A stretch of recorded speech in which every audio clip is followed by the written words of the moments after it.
a few weeks, but Talking for Resilience, the Running for Resilience podcast, we're back with Timmy Fulton and Slam and Sammy Wilson and Big Sonny. Lads, how are we? Good. Excited to be back. It's been a while. Yeah. No, it's good. It has been. It has been. What have you guys done the last few weekends? I know I was just flat stick and burnt out just from a big November, but I have missed our little, don't know what these are, but just our little catch-ups. You're right, Timmy. What have you guys been doing? Yeah, I think it's been, for me, it's been that kind of the storm before everything settles down. I think we've still got a couple of weeks to go and things. Storm before the calm. Yeah. So I think it's just been go, just trying to get ready for the end of the year and all the extra commitments that just come with this period. So I think similar to you, it's just been go. And yeah, it's nice to have a bit of a break and be able to catch up with you guys now.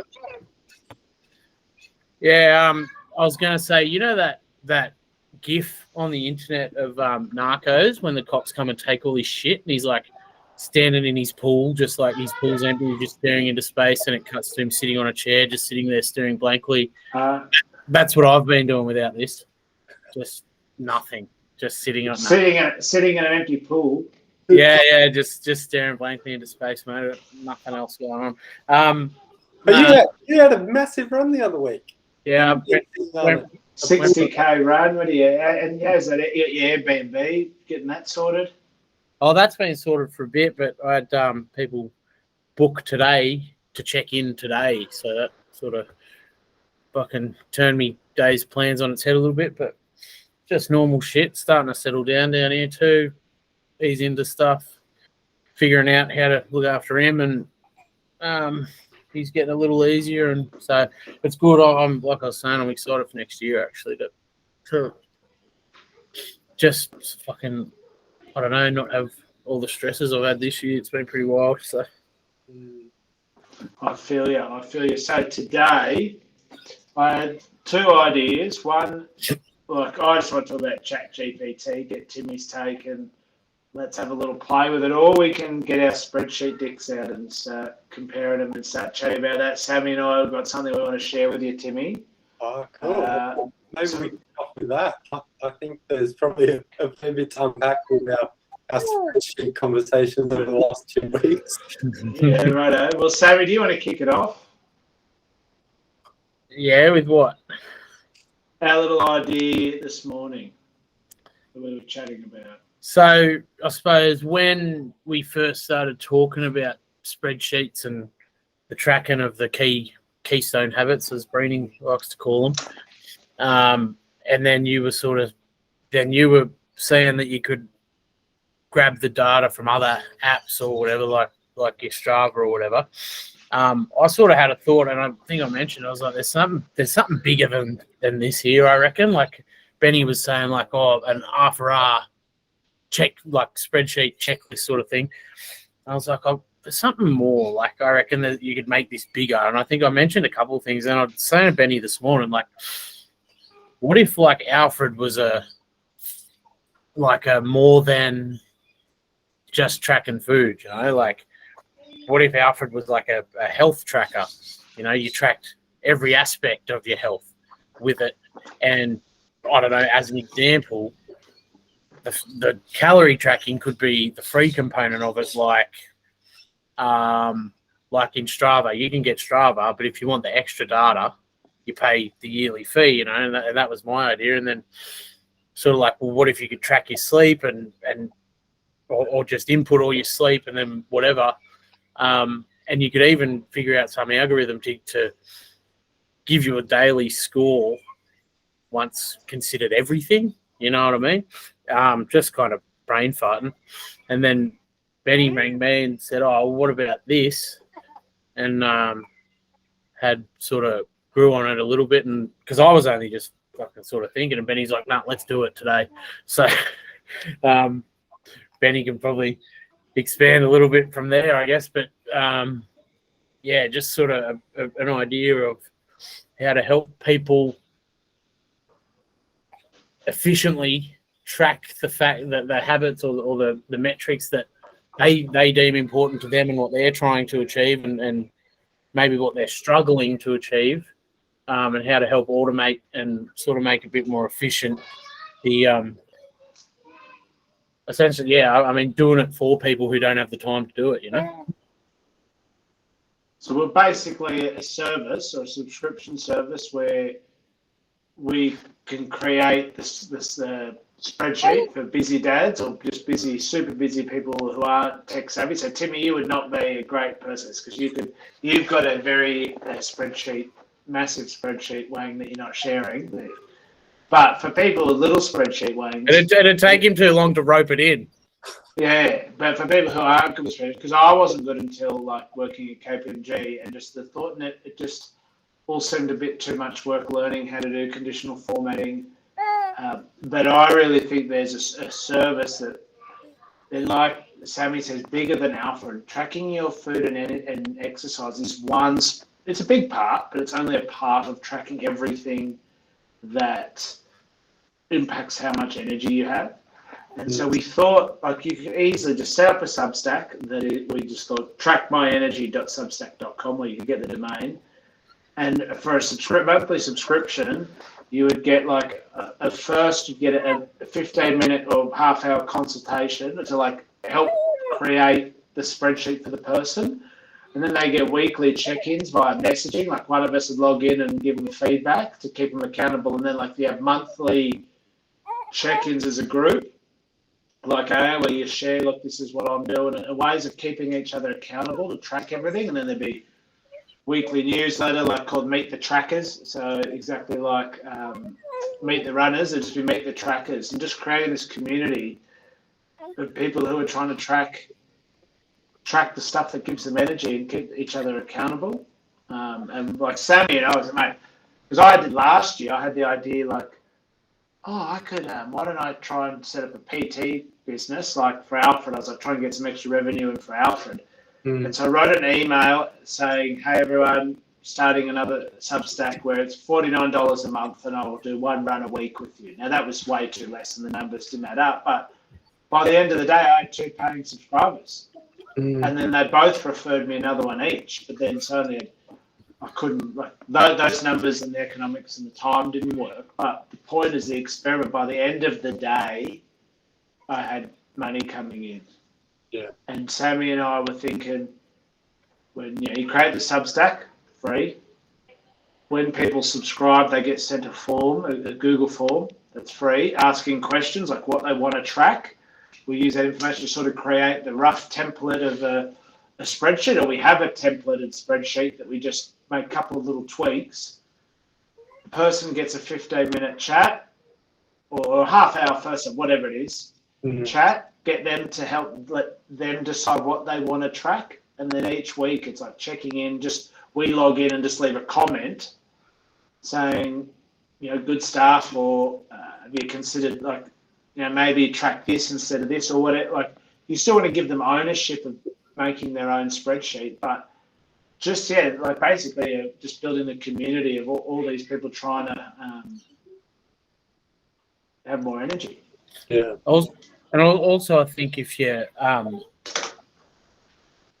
be open to fucking other people suggesting shit that they want to track that we haven't even thought of before. I thought if you had a bit of a brainstorm and create one spreadsheet as a template, I think it would be easier to create one massive one with everything we can think of, and then just remove the things that people don't want or don't want yet. And Benny had a good idea too, which I think I've been sort of doing this since I stopped drinking, was like this time around I made sure I didn't try and do too much at once. So I just focused on not drinking for about 4 months or whatever, and then I was like, all right, I'll start going to the psychologist. And I was training the whole time, but then I was like, I might get back into running a little bit, and then slowly increase the running and swapped a bit of running for gym. And then I was like, all right, now I'm settled into this, I'll look at my calories tracking, you know what I mean? So even have a set up there where, choose your own adventure sort of thing. And choose what they want to.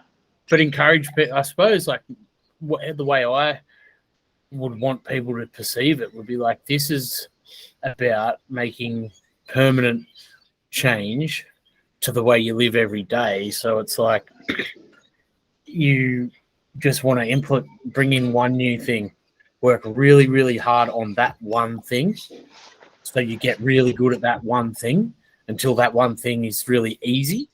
Then it's time to introduce the next one thing. You know what I mean? I think just quickly, like, kind of rewinding a little bit. Let's quickly talk about, I guess, why we're all using spreadsheets, and what are the different things that we are tracking and why are we doing it, as a first point. And then I think we fast forward again to kind of where we're at in this conversation. But for those who haven't kind of been following the dialogue, sort of in the chats, let's go back and go, why do we think this is important? And what are some of the different things that we've identified as a group that we begin to track? So give a really broad picture to those who are listening. Maybe Benny or Sam, do you want to talk about why you guys track and what are some of the things that you track as an example? And what do you think is effective about a spreadsheet or a single source of truth for some of this stuff? Well, so firstly, Sammy and I actually read a really good Substack the other day about saying that mental health and health won't be solved by apps on phones, because I think we're on our phones too much, and that's actually caused the problem. So I think spreadsheets on a computer, it's one I know it's still a screen, it's not perfect, but you're sitting down and it makes you focus while you're at the screen rather than being on your phone, walking around. So I think one, doing it on a computer is the go, not on a phone. Two, spreadsheets, it's just, I never really appreciated how good spreadsheets are at displaying data and information. And it's basically just, what was your question again, Timmy? Well, I guess my first question was, why are we tracking and what are we tracking? And why are spreadsheets effective at tracking? Okay. Yeah. We're going to just stick to something. So I'm going to share my screen, right? Share my screen. And we're going to do our first ChatGPT demo for the evening. So can you guys see my screen? Yes. What was the question, Timmy? Why is it important to track habits? Is it important to track habits? Yep. Yep. And then the second question is, what habits should you track? You track to have more energy? Yep. Okay, let's see what ChatGPT comes up with. Okay. All right, so this is giving us a better answer than I could ever come up with. Tracking habits is important because it helps to increase awareness and accountability, which can in turn lead to positive behavior change. By tracking habits, individuals can get a better understanding of their daily routine and patterns, and can identify areas where they may be able to make positive changes. For example, tracking habits can help individuals to identify or modify unhealthy or unproductive behaviors and to develop and maintain healthier, more energizing habits. In terms of which habits to track to have more energy, some suggestions could include tracking daily exercise, sleep, and nutrition habits. For example, individuals could track how many hours of sleep they get each night, how many days per week they engage in physical activity, and how many fruits and vegetables they eat each day. By tracking these habits, individuals can gain a better understanding of how they are impacting their energy levels and can make changes to improve overall health and well-being. Additionally, individuals can track habits related to stress management, such as regular relaxation or mindful practices, in order to better manage their energy levels and reduce fatigue. So Ben, do you want to just quickly explain to those who don't know what chat? Yeah. So what is so it? what? Why is In one sentence, what is ChatGPT? Oh shit! Look, I log back in. Sorry, I literally just outsourcing my whole brain to this. Like I will never think again. I've literally been using this all day. Just any question. What was the question? What is this that we're interacting with? Oh yeah. We'll say in one sentence. In one sentence, what is ChatGPT? Also, I think on Benny's tombstone, when he's hit his 100 years, it's going to be, I've outsourced all my thinking to AI at the age of insert age. So what, in one sentence, ChatGPT is a large language model trained on OpenAI to generate human-like responses to text input. Why is ChatGPT cool? It's cool because it can generate human-like responses to text input, which allows it to engage in natural language conversation with people. This can be useful for a variety of applications, such as generating personalized responses to customer inquiries or in creating engaging content for social media. Additionally, the ability of ChatGPT to generate human-like responses can be interesting and entertaining in its own right. So I had a list of examples. So Timmy, what's a code base that you write in? Like what code do you like writing? JavaScript. So write, and what's write a function that lists dog breeds in JavaScript. That lists dog breeds in JavaScript. So Sammy, you know how you were saying, "Oh, I wish I knew how to code this morning." No, you don't need to. Watch this, mate. Oh, yeah. Watch this. Hang on, what's happening? Oh, let's go just as it should itself. Hang on, why's that not? It's the first time that's happened. Right. Oh, there we go. There we go.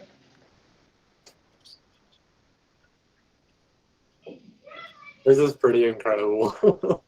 Okay, it's listing every dog breed. Timmy just threw his fucking qualifications in the bin. He shredded them. Function. So the constant is dog breed. It's creating the array. Okay. Let's say 10 dog breeds. Function that lists 10 dog breeds, just so it doesn't go. And orders them in level of fluffiness or hairiness. Okay. That orders them in level of fluffiness. All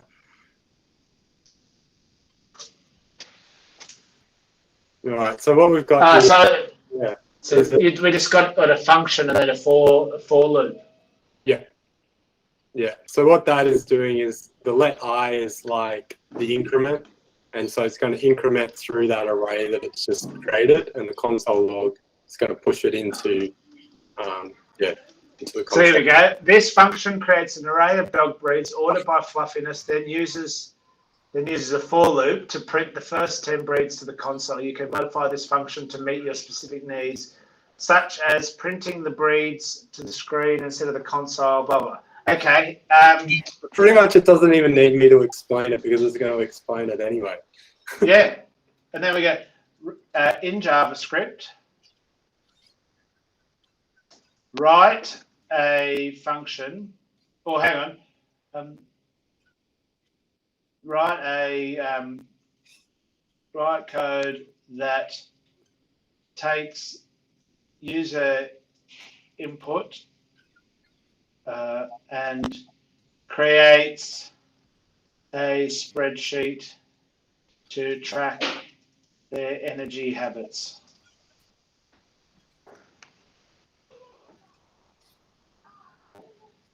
This one the coding ones always take a minute. Text one, it's pretty straightforward. So I'm just going to go to so I can flip it because I've just... What's it? Here we go. Look at this. Look at that, Sammy. Create an array. It's all the data. So it's data.push. Constant. It writes header row. Look at the header rows. Current energy, hours of sleep, cups of water. That's pretty incredible. Yeah. That's really, really cool. What was the other one, Sammy? What was I showing you? Write 5 funny tweets about tracking your energy.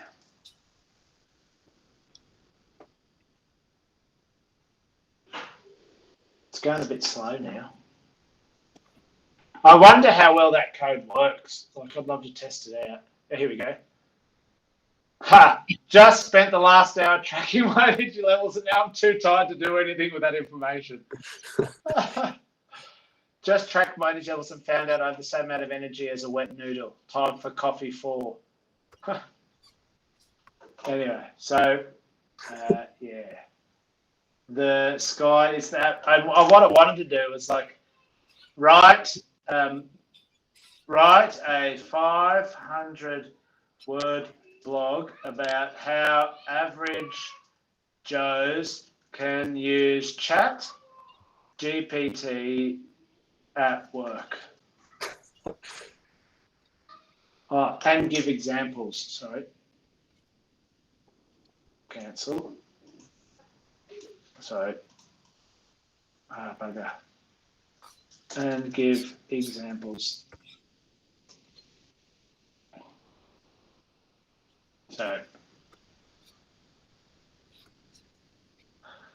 like, read the summary. Overall, ChatGPT is a powerful tool that can be used for average Joes in a variety of work settings. Whether you're looking to automate repetitive tasks, generate reports, documents, brainstorm ideas, or create content for social media, ChatGPT can help you save time, effort, and improve your productivity and efficiency. So here we go. Let's get some examples. So I have a few like practical examples that I was having to go with this afternoon. Well, one, we have to do like tutorial videos for people on how to use websites, and Vimeo will create a transcript of any video uploaded to the platform. So you can get... It's a transcript of the video. Yeah. And then I put that into the chatbot and asked for a summary of this 1 hour tutorial, and it came back with like a paragraph about all the things that were covered and the important points from the transcript. How good's that? Like, so that's a practical example of some stuff that you can do with... or even writing email. So like write a two-paragraph email about what? Meeting deadlines with an aggressive tone.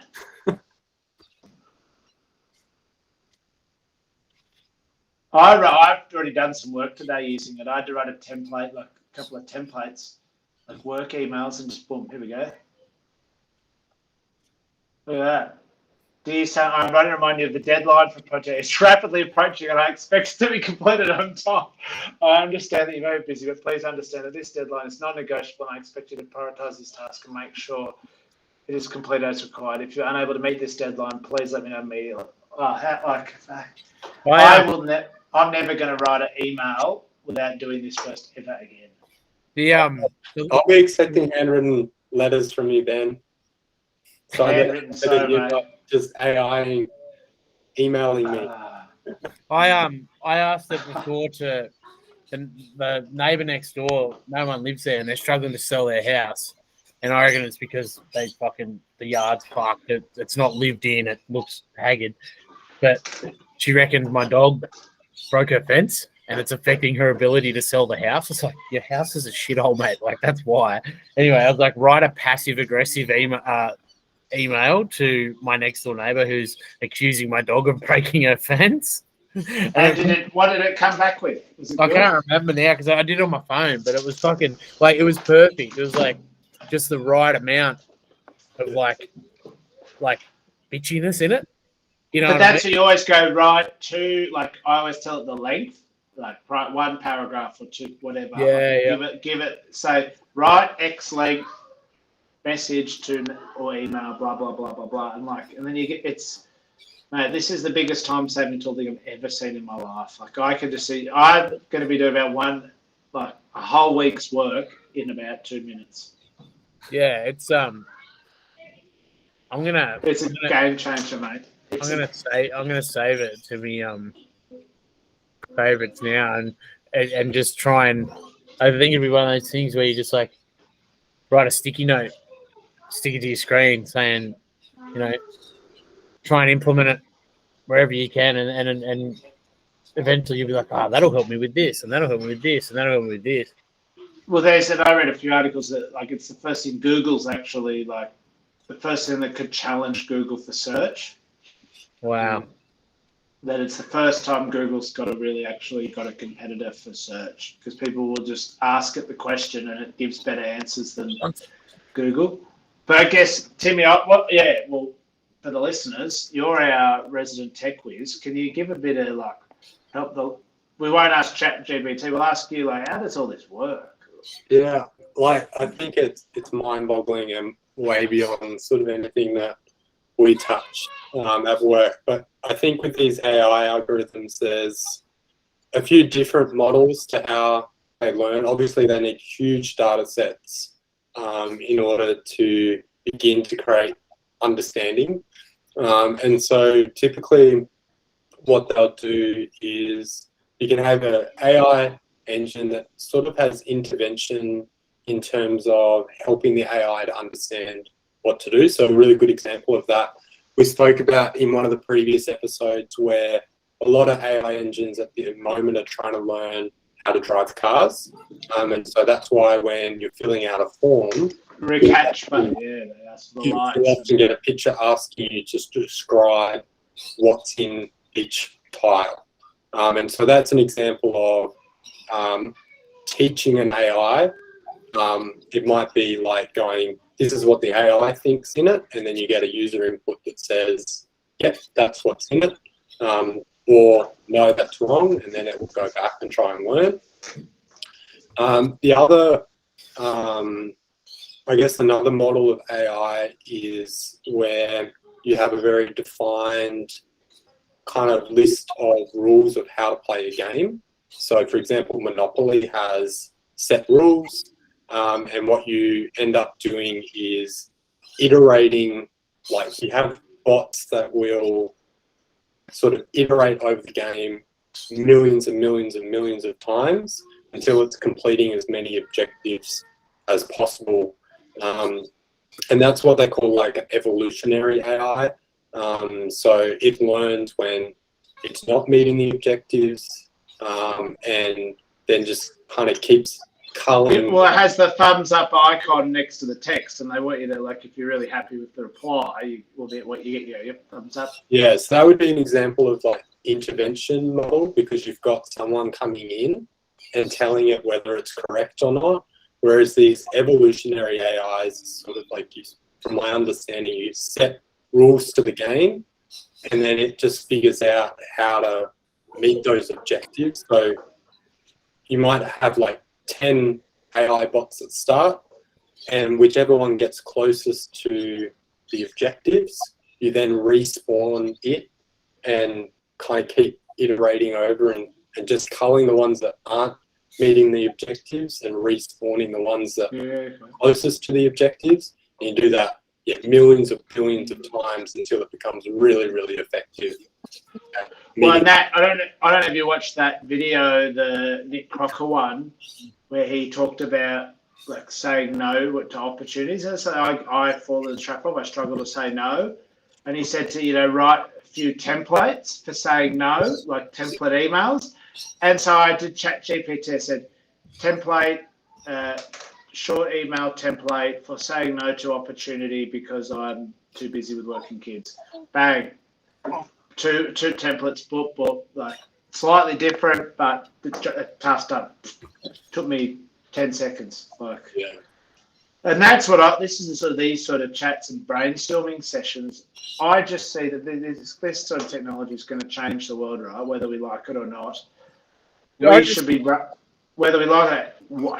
should be working together to figure out how we can best use this technology.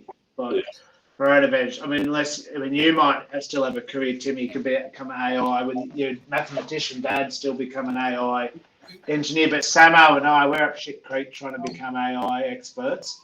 But let's brainstorm ways to use it. Like, and if we start this meet the trackers, like a big part of tracking your energy is using tools to help you be more efficient with the energy that you have. Yeah. And so that's why I know I'm rabbiting on about it, but geez, I've had the best day just playing with this tool because it is just, it's mind blowing how much time it can save and like. Yeah, I think it's genuinely incredible. Like I've only had a very quick look this afternoon, but there are already things that I can see that they've already modeled that you just go, I can use this directly in my work. I think the other caveat, and I guess it's more the dark side of AI, that we also need to appreciate is the data that these engines are learning on. So often they can have an inherent biases because they're using the internet, and the internet is not necessarily the greatest source of truth. There's a lot of problems in the data that we're training them on. And the problem with AI is that you sort of have an input, and then it goes into this kind of node network where it kind of figures out what that input means, and then you have an output. But you don't know what's in the middle. You don't know what the connections are.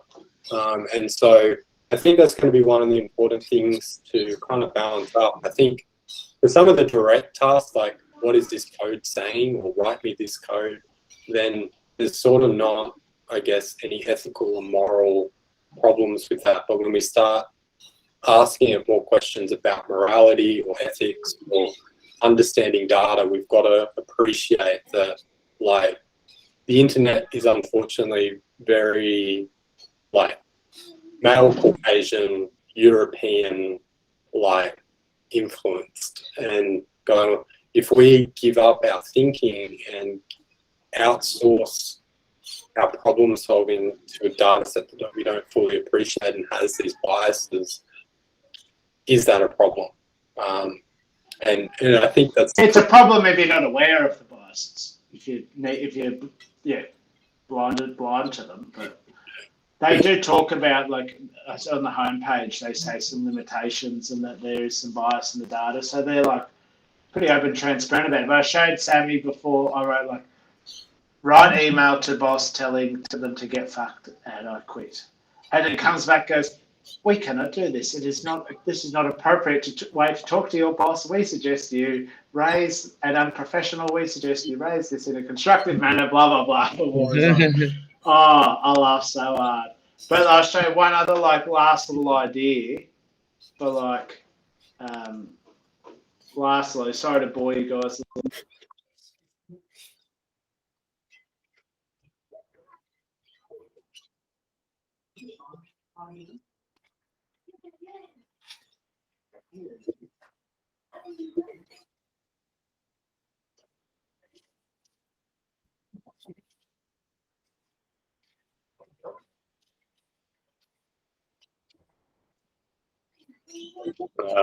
That's cool.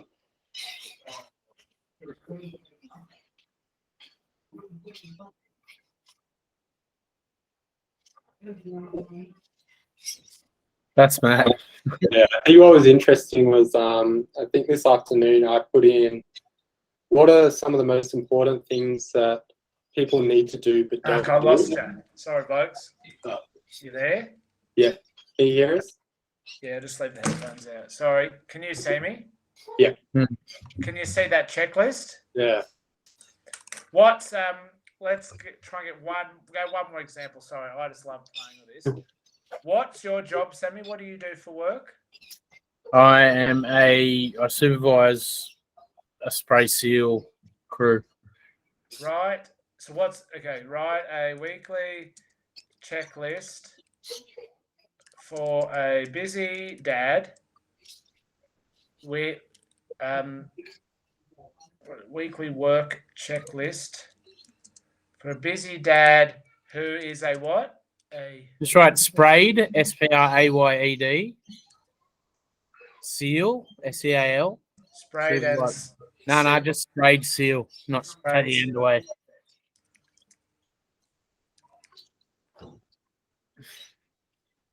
Let's see what it says.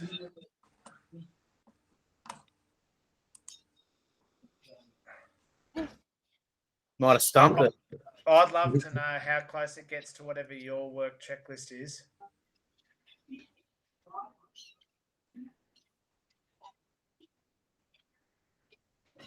Okay, review schedule for week, make any necessary changes. Then review, update project plans and budgets. Check, respond to email messages from team with clients. Meet with team members to discuss progress on current projects and issues.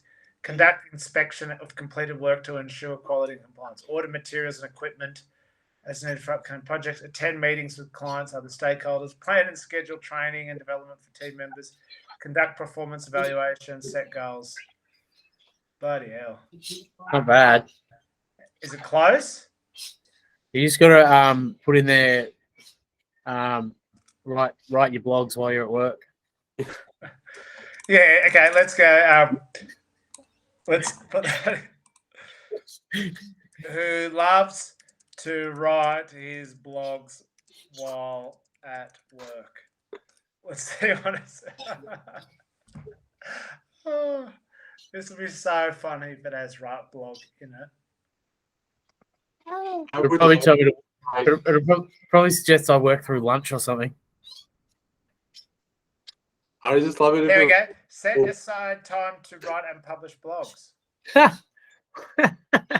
should have it at the top of the list. I should ask how to avoid doing work so you can write your blog. How to avoid doing work so you can write your blog.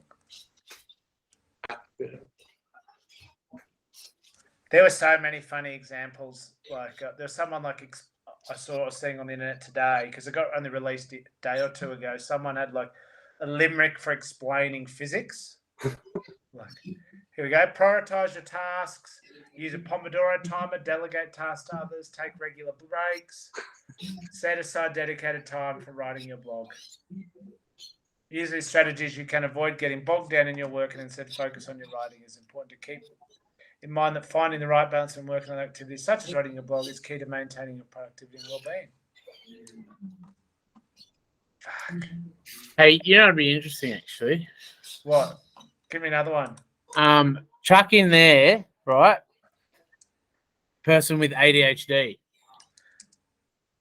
Okay. Oh, okay. So the search term before. Yeah. So like how to structure the day, but the person has ADHD.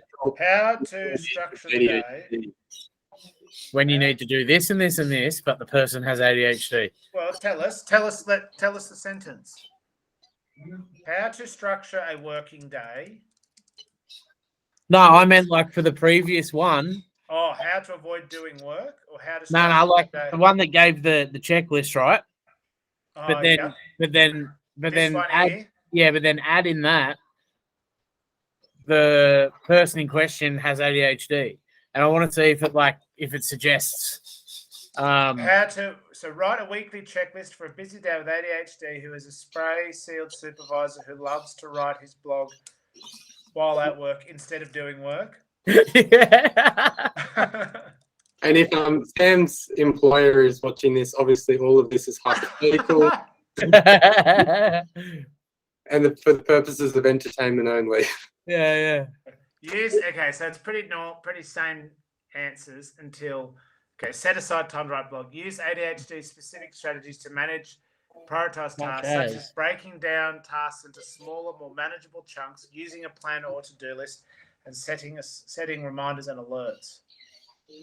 And then this checklist covers a variety of responsibilities that a busy spray sealer supervisor with ADHD may need to manage on a weekly basis. In addition to the tasks included in the previous example, this checklist also includes specific strategies for managing blah, blah, yeah. These strategies can be particularly helpful for individuals with ADHD as they can help to structure and organize tasks in a way that makes them more manageable and less overwhelming. As with the previous checklist, this is one that includes blah, blah, blah, blah. Well, let's do one. Okay.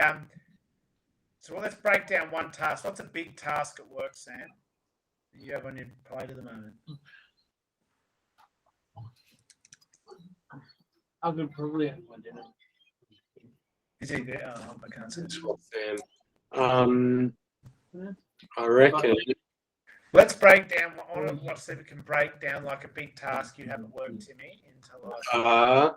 Might have more than Did you see? I put steps to make or create checklist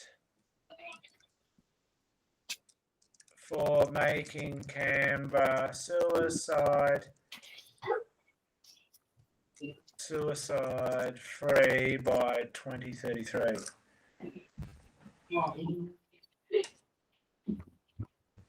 Look at that, mate. Look at that. Develop a comprehensive plan for addressing suicide in Canberra, including goals, strategies, actions. Consult with stakeholders. Identify, prioritise high-risk areas. Implement evidence-based interventions. Establish a network of support services. Oh, look at that. You know what? You know what this is so good for, like in terms of checklists, is like you don't have to, like, you're not expecting every single one to be brilliant. But if you can take half of the ideas from each search you do, you know, when you're like, well, I can't think. It sort of thinks for you, right? Like, then you get one. So let's say what. Then you can go deeper on it. So what are some? Oh no, that already answers it. What are some What's a checklist? Create checklist for implementing. So it's like break down a check. So we've got the checklist of everything. Now let's make a check. Then you can make a checklist for each individual thing. Inception checklist. You could even go back to the original question and be like, and provide a breakdown for each point. Yeah, look at that. Establishing referral system. Like, this is some wormhole shit. Oh mate, this is unbelievable.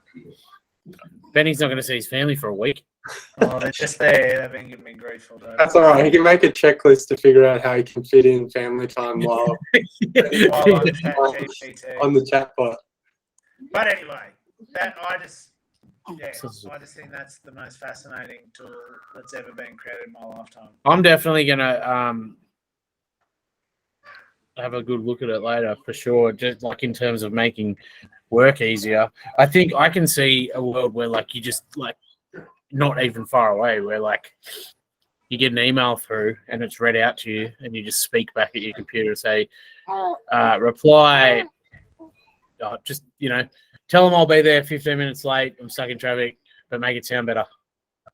Yeah, but you can sentiment in old English. Do that. You could do that. Like you could just do speech to text, like speech to text. Now you just get a speech to text thing, plugging the text that's recording straight into ChatGPT search. It's done. Like I reckon we need was it who made that theme song that was in the chat, and how did you do it? Bar. He must have goes create rap for running for resilience with the runners, and then put our names in, and then spit that out. Like unbelievable. Well, before we got sidetracked with ChatGPT, we were talking about tracking energy levels, and mine and Sammy's little idea that we had this morning. Like what? Yeah. What did you think, Timmy? Like, I know we got very sidetracked. Yeah. No, I think it's really important. And in that video that you sent through this morning, one of the key pillars that I took from it was the importance of having a single source of truth. And so I think at the moment there are all these really great technologies that track your sleep or like Alfred, that allow you to track your energy levels or track your screen time. But I think part of the problem is that they're so fragmented. Like I think like some of the apps try to do it. So like the Fitbit app or Apple Health or sort of those similar services. But I think as well, sometimes there are more, I guess, there are different habits that you want to track that are very specific. So for example, like I know in your spreadsheet, you talk about read with the girls a certain number of times each week. Like there's probably not going to be an app for tracking how many times you read. So, But how hard would it be to create a form where someone says, "This is what I want to track," and it not just at all. Yeah, yeah, and I think The difference for me with something like this and an app is there's a person at the other end of it. Apps are all about automating absolutely everything. Less staff, less response, automated response. And you don't even, I don't think, if you practice and become good at tracking what's important to you, you don't need to know why tracking something in particular is important to that person. You just need to help them track it. And then show and the them. subscription is just for the accountability or just community. Yeah, 100%. a little bit of you're paying to help get going, like to just all especially for overwhelmed dads who aren't good with Excel or Google Sheets. It's a bit of a I just think it's mate. But I think the big thing that you guys are touching upon is the importance of it happening within community, and I think that's the underlying thing is that, the spreadsheet is the mechanism of being able to get an overview of what's going on and maybe the things that are important to be aware of.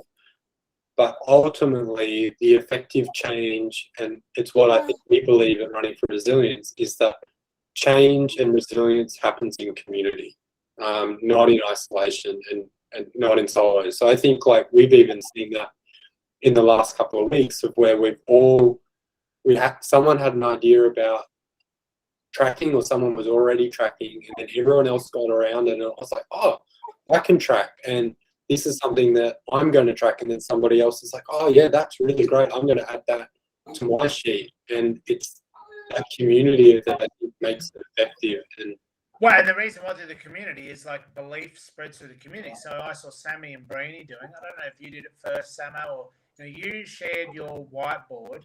Yeah, I've been using the whiteboard for fucking. And then Brainy shared his spreadsheet, and then you started creating a spreadsheet. And I'm going, oh well, if Sammy and Brainy can do it, I could do it. All right, I'll do it. I think the friction there for a lot of people is I guess is where the value would be as well, is the tedious aspect and time consuming aspect of building it. Yeah. You know what I mean? That's what's stopping people from tracking is because the input's easy. Yeah. If you build it right, like most things in life, if you set up properly, the rest is easy. What did fucking Lincoln say? If he had 60 hours to cut down a tree, he'd spend 5 sharpening his axe. If you build it properly, the rest is easy. And then and I think that's the friction is that inability or unwillingness to try or lack of time to learn to build something like that for yourself. And if you don't have time to do that, you probably don't have time to learn about the importance of sleep or the importance of what you eat or, the importance of not being stressed. Or I think the other big thing is that you don't know what you don't know. So I think, for example, it starts with the whiteboard and then Brittany's like, I can do that in a spreadsheet. And then I wonder if you can use another service to input data directly into the spreadsheet. And then you guys jumped on that idea and going, oh, what if you could bring Strava in, or if you could bring this or that? Or have an API. I'd want it pulling each week just my average sleep and my average readiness score. But I wouldn't even have to open the app. I'd love for it to just. How hard would it be to do that? Weekly, it would just ping the API. How hard would that be to build? It depends on how open the API is and whether the service has an API. But theoretically, once you set it up, Laura does. Yeah, but how hard is it to hook it to a Google Sheet and you just have a button that you click and it pings possible gets a. I think you'd see whether a service like Zapier had some method of connecting into your API, and then you just set a trigger to request. So it might be at the end of the week or on a certain day at a certain time, go and fetch whatever data is available.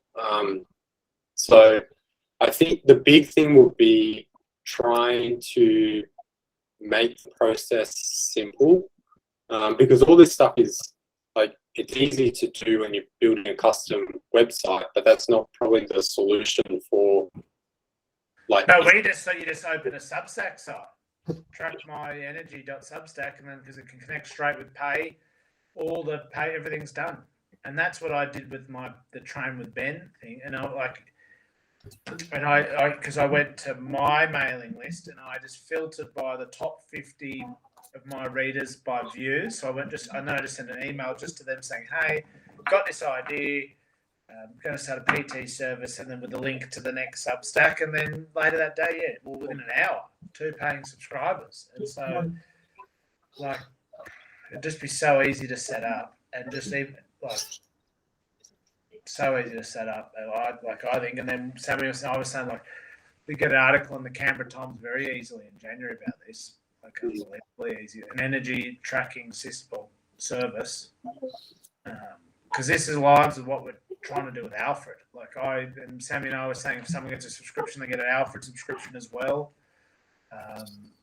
And we encourage people to get Strava and get a sleep tracker and all that sort of stuff, but on their own pace, of course. Yeah. But it would start with, just an initial consultation to find out what form, and then we interview them or have a chat with them based on the results of the form to build their spreadsheet and go, here you go, start tracking, and then we'll have regular check-ins. Yeah. I think, like Sam was saying about a program of sort of identifying what are going to be the big things for people, and how do you stagger that out so that you can build in habits so that they become automatic. Because the overwhelming thing is that, obviously, like, I remember when I first moved out of home, and it was really overwhelming to cook because it was all new.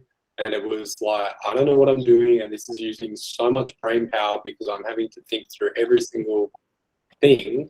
And then over time, it becomes automatic. Then you can begin to think of other things. Maybe it's taking on a new recipe because you've got the methods down now and you understand kind of the ingredients. And so I think a big part of it is going to be having a program that's sustainable, that you don't go, all right, you've got to tackle sleeping, exercising, and what you eat straight away.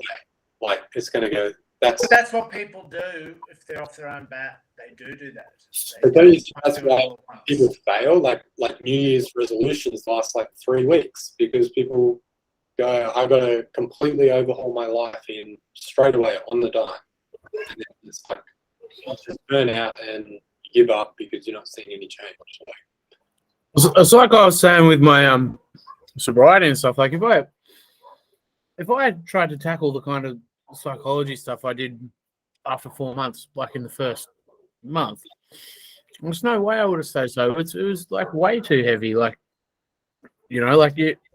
and that's when I sort of learned. Like I just need to be really, really patient, and because I'm impatient by nature, right? So like, it wasn't until this experience has taught me that, like, it's like that thing I shared with you, Benny, about that 0.1% each day. If you multiply it by 365 or whatever, like that's where it's at. That's how to actually achieve things, I think. You just got to focus on that one small incremental change until you got it dialed, because you can't multiply it that quick. Like, you just can't. Like, and I think you're right, Timmy. Like, people wake up one day with the shits because they couldn't fit into their fucking old jeans or whatever, and like I need to. Well, like, it becomes summer and they go to put their shorts on or whatever, and they want to quit sugar and fucking do keto and be vegan and fucking run marathons and shit all at once, and then they get all motivated and go for a run, but they haven't ran for 6 months, and then they get sore and they hurt themselves and they don't know why, and then they get sad. Like, it's just, I think that mindset needs to shift. I think the other thing is, like, understanding behaviors that are mutually reinforcing, whether that's positive or negative. So, for example, like, I've got a medication that I've been on for ages because of my condition, but it takes like 2 to 3 weeks to just taper 0.5 milligram or 1 milligram of this stuff. And the reinforcing behavior is that, well, I've actually got to have a certain level of alertness to be able to go to work and get through work, which means that I've got to be on a higher dose of this medication because I don't have the time to go through that 2 to 3 week process of dropping. And I think people get caught in similar cycles. Like, obviously that's a very specific one, but like helping people to understand, like, what are the barriers to stopping change in people's lives, and how do you remove those things? I don't know, Ben, do you have any ideas? Someone's believe they don't believe they can. Mm. So people don't believe they can change, they won't try. That's the main one. Like, then what do they talk about? First steps, like, people have got to understand the point of the change first, like why. But that's pretty clear. People want to like, a lot of people want to change. They just, like, it's only they wait till they've got this big wave of like motivation before they have a crack. And so that's when you've got to, when they are motivated, they are going to try and change. That's when you've sort of kind of got to catch them because they've really fired themselves up. Yeah, this is the time I'm going to do it. And then if they fall into a heap, then it's 6 months, it's a year before they try again. And it's usually after they've had a 2-week Christmas holiday, then they start feeling like, oh, all right, now I've got the energy to give it another crack again. And that's when you see the new year, new me. The main one, I think, it's self-belief. But when you're part of it, that's what helped me start tracking was, I was like, oh, I can do this. Sammy and Brandy are doing it. So that's where the community part comes in, and community helps with the change massively. It's like seeing people very similar to yourself doing things that you thought were difficult. But it's like a bit of comfort there, like, well, I can at least try it because if these guys are actually doing it, I can try it. Well, and that's what then I finally like thought, oh, maybe I can play for the Brumbies because professionally, because I saw guys that I was playing with, they started getting contracts. And then I was like, oh, well, if they can get contracts, maybe I could. And that's like when I first started believing that I could play professionally. And same with like losing weight. When I first started my fitness pal, I saw a prop that I used to have played against. He was using it and got absolutely shredded. And I go, oh, if he can, surely I can too.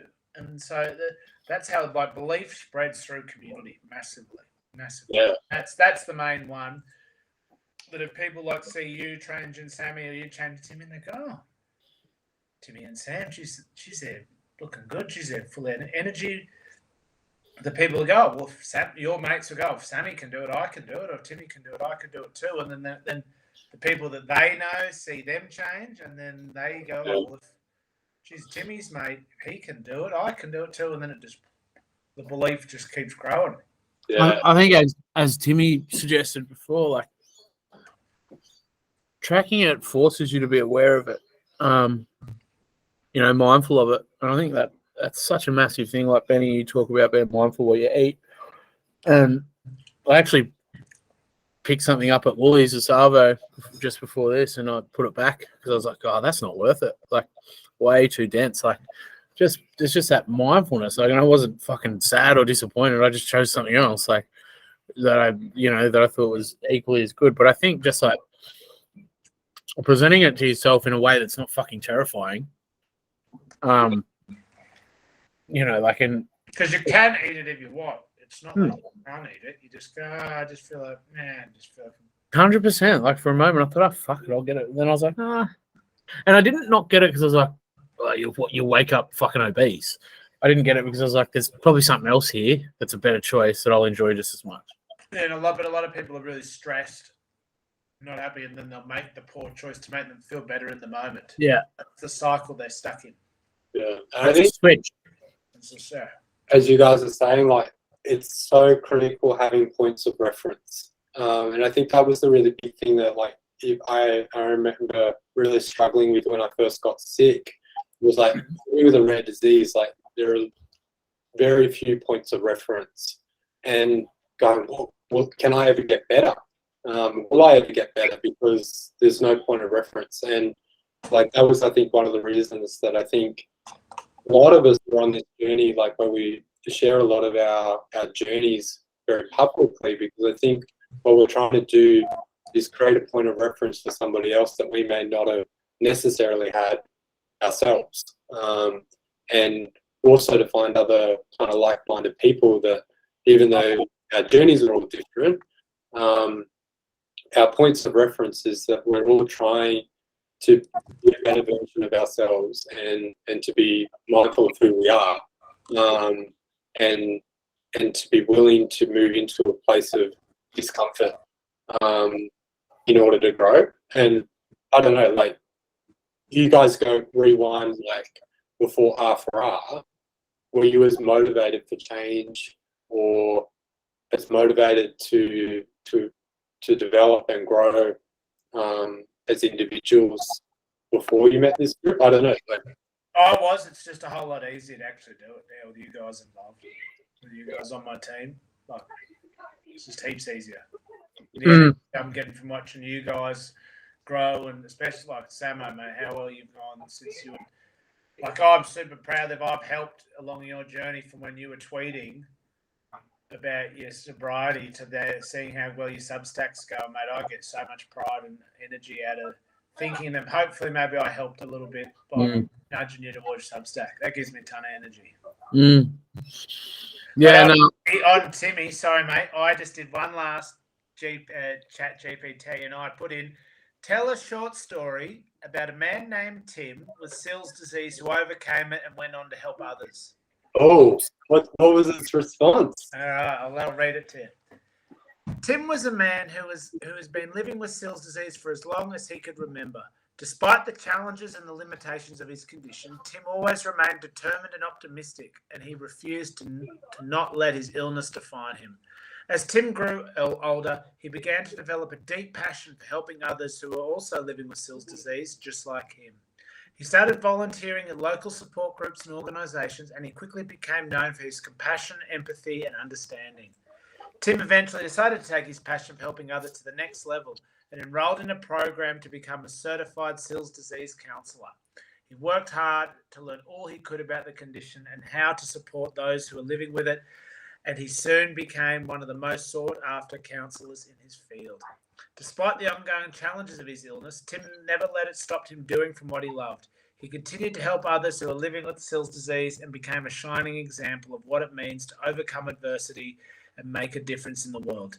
In the end, Tim's determination, perseverance, and dedication to helping others inspired countless others to do the same. Oh, wow. I think we should all How was that? That's incredible. Like, imagine us printing that out and going, hey, this is what happened. What could happen. And what about, here we go, let's do another one.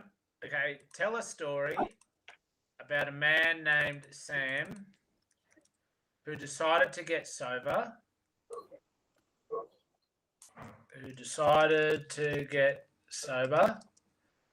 And went on to help others by sharing his journey online on his blog. Let's see what it comes up with. All right, here we go. You ready, Samo? I'm ready. All right. Sam was a man who struggled with alcohol addiction for most of his adult life. He tried to quit many times before, but he always ended up falling back into his old habits and patterns. But this time, something was different. One day, Sam made the decision to get sober once and for all. He reached out to all his friends and family in support, and he enrolled in a rehabilitation program to help him on his journey. It wasn't easy, but Sam was determined to make a change and take control of his life. As he began to rebuild his life, Sam discovered a new passion, writing. He started sharing his journey on his blog, and he quickly gained a loyal following of readers who are inspired by his story and his honesty. Through his blog, Sam was able to connect with others who were also struggling with addiction, and he began to offer them support and guidance. He became a beacon of hope and a source of inspiration for many, and he continued to share his journey and his message of hope and recovery with the world. In the end, Sam's decision to get sober and his dedication to helping others inspired countless others to take the same journey, and his blog became a powerful tool for spreading awareness and understanding about addiction and recovery. Mate, that's on the best. They're two of the best stories I've ever read. so cool. Yeah, I like it. That's pretty awesome. That is, mate, that's awesome. I got a massive grin. I'll copy paste them for you. Yeah. Here's Samo's one in the chat. I mean, you can go and do your own, but here's Samo's. I think the one thing, Here's the only thing it can't do in regards to this kind of stuff is explain the advantages.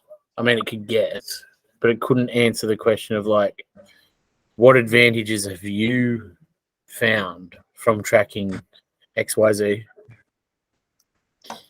Sorry, hang on. I'm just trying to do the message didn't copy it all. Sorry. Oh, it doesn't let you do big texts. You guys will be able to ChatGPT it.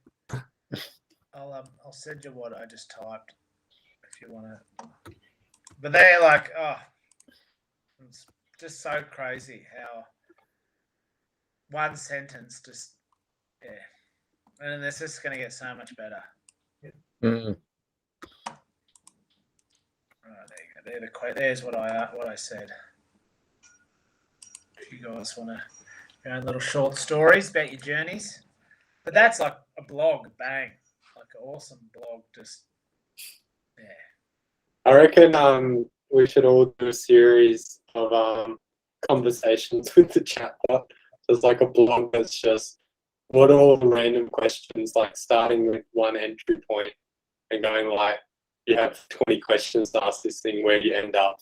Like, yeah, well, that's when I write a blog. I'll write something and then I'll go, but why? Like, why is that important? And so then I'm gonna like chat. I'll search.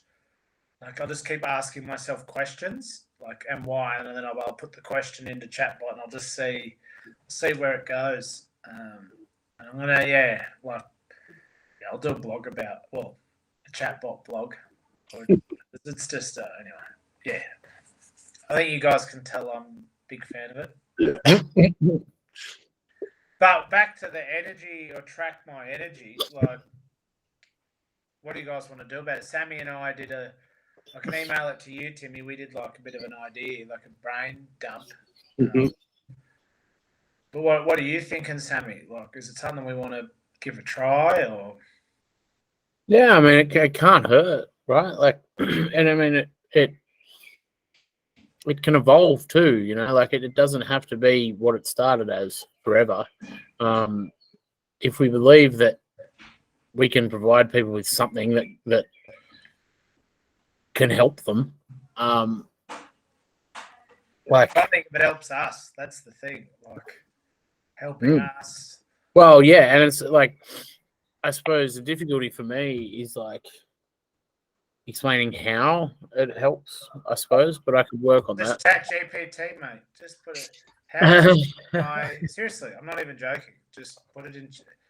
If you ever for a second go, oh, my brain just can't come to an answer, just chuck it in, and it may not give you 100% answer, but it'll give you an 80 or 90% answer, and then you can like make tweaks to it to get to like,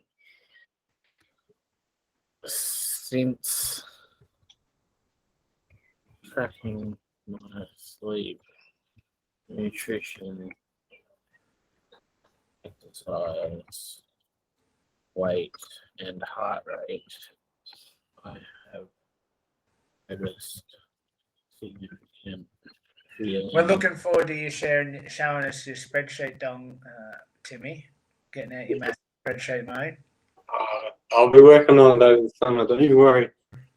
All my spreadsheets at the moment are all work. They're boring. You don't want us to quickly show us while Sammy's talking that, show off your Excel or your Google Sheets prowess. What has Sammy done research? Just writing, since tracking my sleep, nutrition, exercise, weight, and heart rate, I've noticed I am feeling a lot better. Including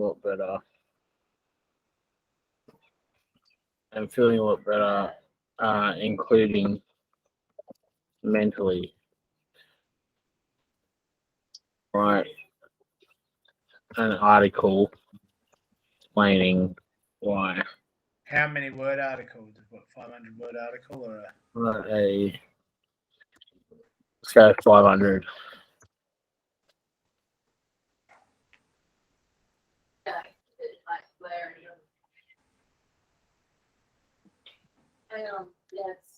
You read it to us. Yeah. Tracking your sleep, nutrition, exercise, weight, heart rate is a great way to. Hang on, I'll have to wait for it to be finished written right now. Oh, yeah, right. 481 words. Tracking your sleep, nutrition, exercise, weight, and heart rate is a great way to start taking control of your health and well-being. By monitoring these variables, you can gain a better understanding of how your body is responding to different changes in your lifestyle and diet. When done properly, this can help you make better decisions that will lead to improved health. In addition to physical benefits of tracking your sleep, nutrition, exercise, weight, and heart rate, there are also mental health benefits. Studies have shown that tracking these variables can help reduce stress and depression. This is because having an understanding of how your body is responding to different changes in your lifestyle can help you make more informed decisions about how to best take care of yourself. For example, if you're tracking your sleep, you may find that your quality of sleep is lower than it should be.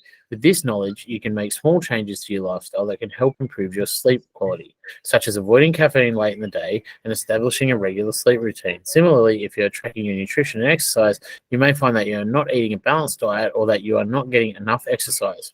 With this knowledge, you can make changes too. And then it stopped.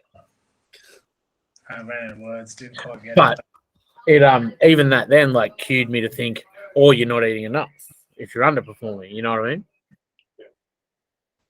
It's just like it's like having a really, really smart person to bounce ideas off, sitting next to you all the time. So what do you get? Yeah, and that's the thing, is how are you going to make the most of it?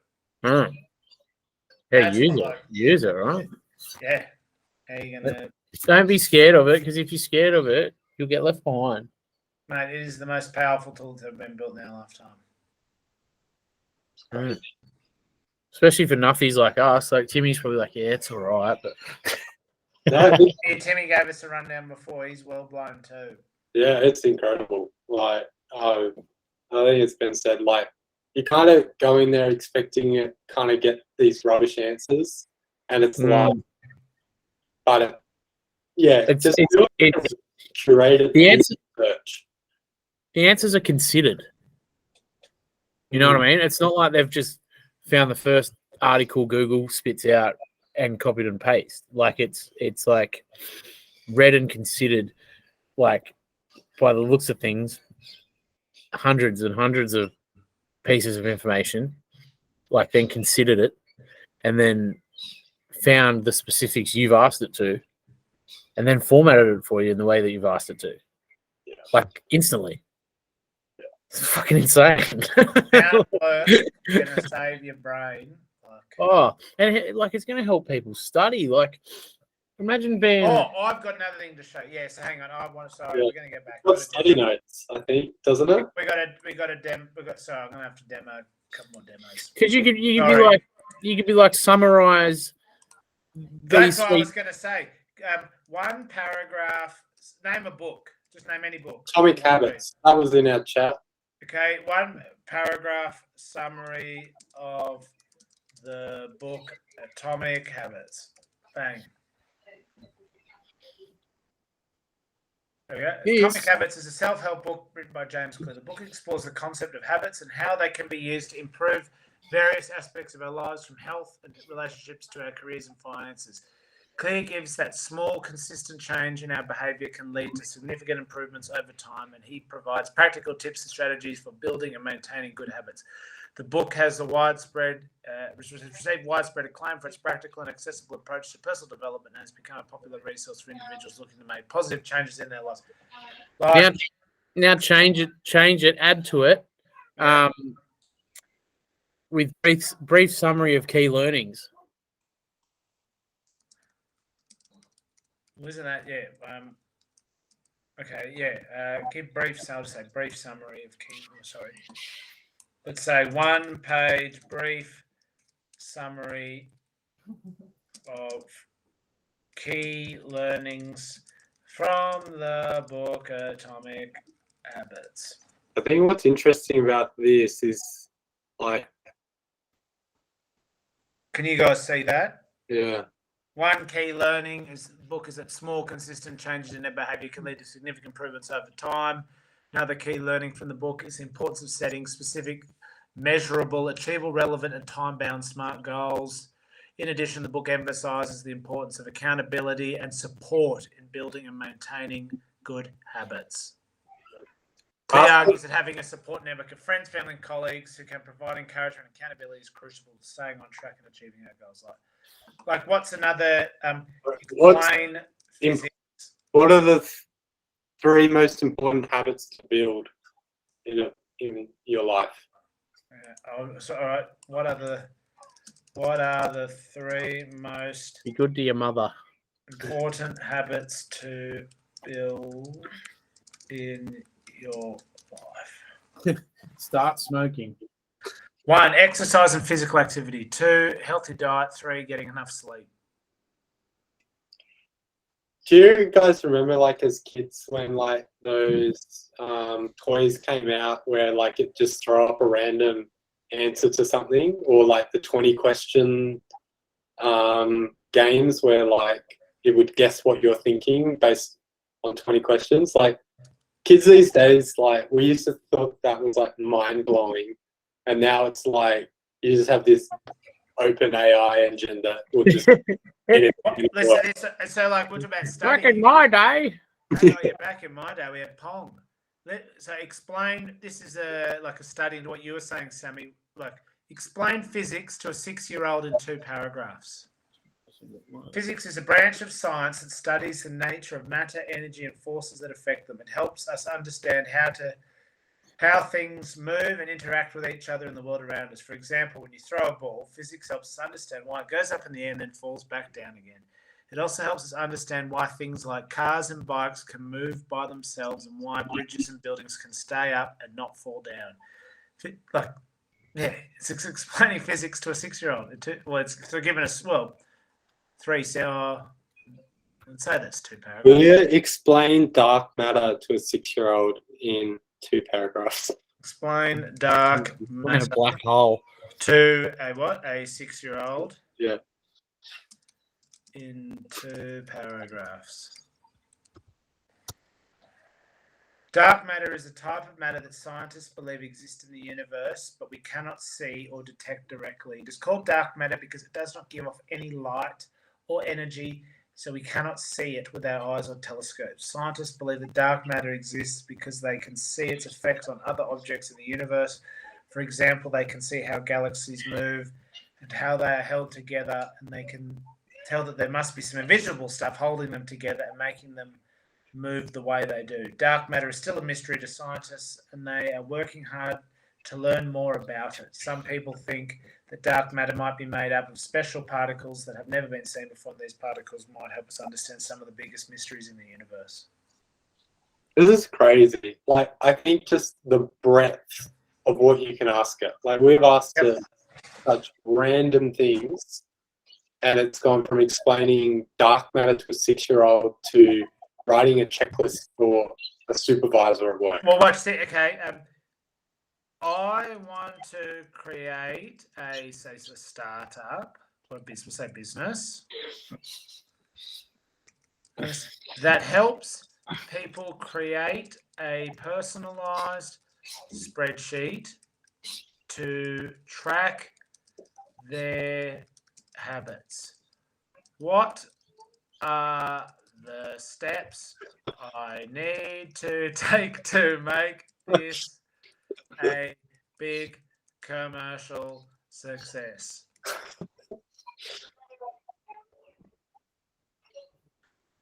Oh, look at that. Can you guys see that? To create a successful business that helps people create personal spreadsheets to track the habits, you'll need to, 1, research, market, and identify the need for this service. Well, we've done it. We think it's us. Like, develop a clear and compelling value proposition. Create a product or service that meets the needs of your target market.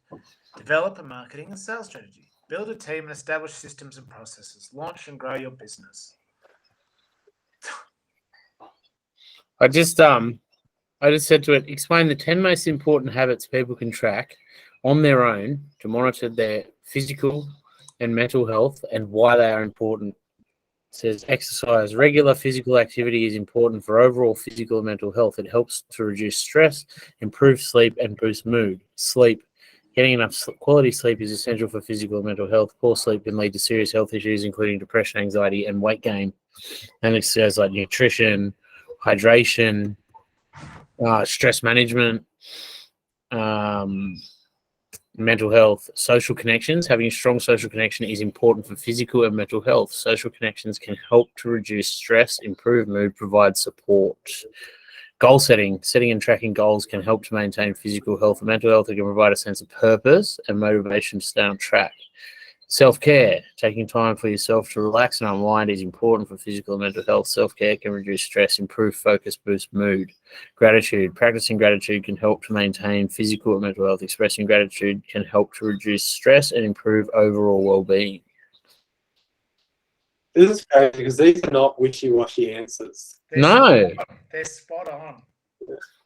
Like, I would love, Timmy, if you could ask it to write the code that we use for the form, like, and you write a really nice question asking them, that it asks them questions around tracking their habits, and it writes the code, which then creates the form, which then dumps it into a Google, like a templated spreadsheet. That would be incredible if that was all written with AI. Yeah, it was going to be my summer break. That was going to be my project. Now I'll just do it tonight. Well, there you go. Isn't that crazy though? Like, honestly, like, it's insane. Like, we write some relatively complicated stuff at work, and this engine can go through that and just explain what every single function is doing.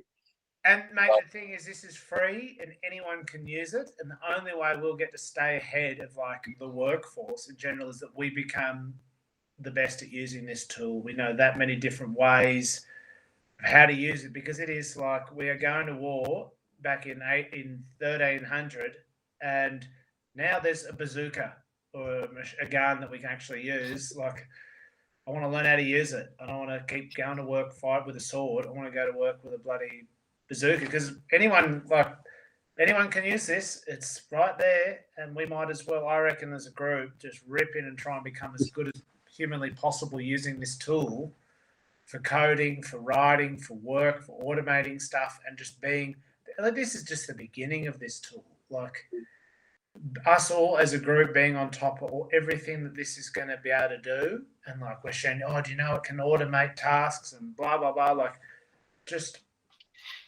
I mate, reckon we need to ask the AI. You know how you have influencers for social media? What is the title going to be for people who can just use these tools really well? Like AI, what's the like AI? Hang on. So I'm going to go another share. What do you call someone who's really proficient in using? What do you call someone who is great at using ChatGPT?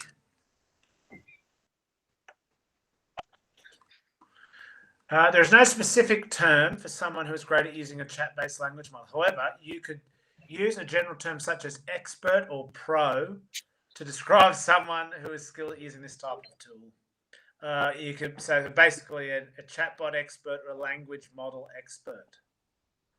But give 5 examples of great ways to use ChatGPT. So let's just, can you see my screen? Yeah. So firstly, is a conversational agent or virtual assistant to help users with tasks such as scheduling appointments, answering questions, and providing information. 2, a tool for generating creative content such as stories, poems, articles, by providing prompts and allowing the users to collaborate with the model. 3, a tool for language learning by providing an interactive practice and feedback for language learners and helping them to improve their skills and understanding. 4, a tool for research and analysis for providing data-driven insights and summaries of large amounts of text data and help researchers to gain new insights and perspectives. 5, as a tool for customer service by providing automated responses to common customer inquiries and helping to reduce the workload on customer service teams. I reckon the very last one is for the chatbot to write us a rhyming poem about why running for resilience is So awesome. Write a 100-word poem about why running for resilience is so awesome, and make it rhyme. How do you spell rhyme? Is that it? Rhyme? Running for resilience is a game. It helps us face life's challenges and tame the fear and stress that causes us pain and makes us stronger time and again. With every step we take, we grow and learn to overcome, no matter the blow. We face with grace and grit, and emerge victorious bit by bit. So let us run and never stop. For resilience is the gift we cannot swap. We can't swap for anything in the world. It makes us both better boys and girls. Oh, that's so good.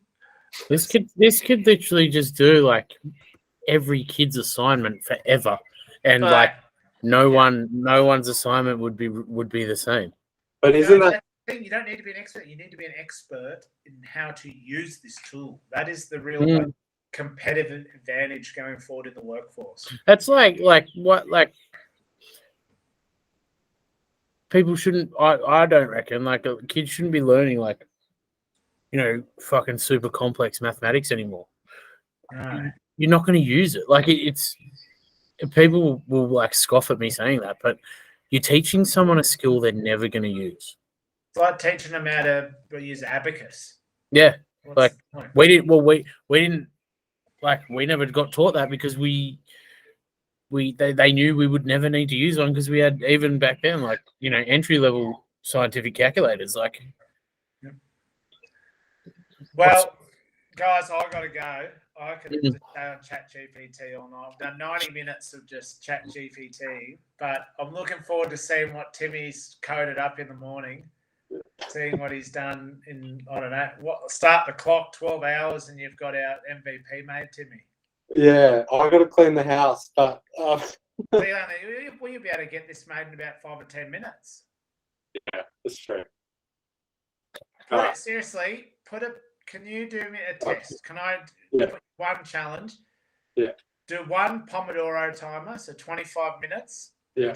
See what you can what you can build in 25 minutes using ChatGPT. Yeah. All right. And then can you just screen record and put it in the chat in the morning, and we'll see what, so it's like a form, habit tracking form that just turns it into a Google Sheet doc. I don't know if it can do that, but I don't know if you can get it to connect with Zapier, or I don't know. Who knows? I got 25 minutes to find out. All right, lads. I'm gonna stop until next time. See you guys. And we'll chat later. See you, lads. all right, see you, fellas. See you, fellas.